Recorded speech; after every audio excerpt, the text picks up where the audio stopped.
Developments on some of the most well-known names in the war on terror. We're hearing alleged co-conspirators of 9/11 will be tried in a military court, not a civilian court as previously announced by the Department of Justice. We're going to keep that in mind as we turn to a region in the world known as the current hotbed of terrorism, Yemen. That's what you're seeing on your screen there. The Obama administration now reportedly withdrawing its support for the president of Yemen in response to the killing of civilians at anti-government protests there. So if the president goes, the president of Yemen that we've supported, who takes over? Is al-Qaeda an option?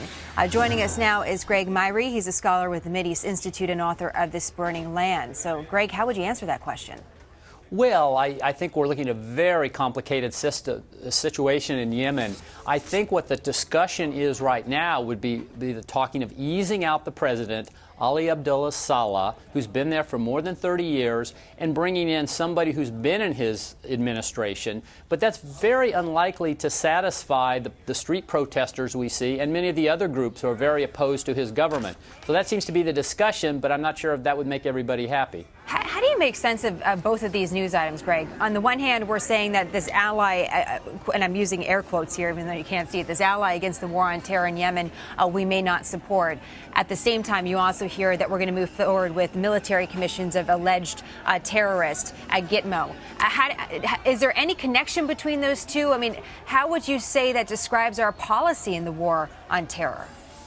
Well, I mean, I think it shows how complicated it is. One thing to remember, the largest single contingent at Guantanamo these days is prisoners from Yemen. Roughly a third of the prisoners at Gitmo are from Yemen, and they've been very problematic. Some who've been released have gone back to the battlefield. The U.S. feels many of these individuals are too dangerous to let go. Yemen doesn't want them back. So you have this situation where there's a lot of dangerous people from Yemen who've been put in Gitmo. There are others out in Yemen who are considered dangerous, and the U.S. is walking a very fine, tricky line trying to figure out how to deal with them. Yeah, complicated to say the least. Then how do we fight against the terrorists? We know that they're there in Yemen. We know that.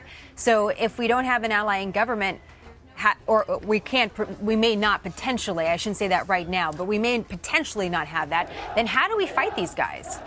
Well, that's why the U.S. would like to see something that allows that military cooperation to go forward, so that even if the current president leaves office or is pushed aside, there would be people there you could work with in Yemen. The U.S. has carried out drone strikes in Yemen. It has worked closely with the security forces there to try to track al-Qaeda individuals.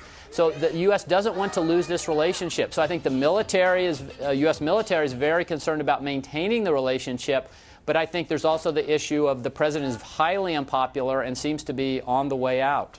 Just based on your experience, Greg, do you think that if we actually do see the military commissions go through and we have a trial for these alleged co-conspirators of 9/11, do you think that would be a deterrent in the war on terror, or a deterrent to people to wage the war on terror, or do you think that would be a rallying cry in a place like Yemen?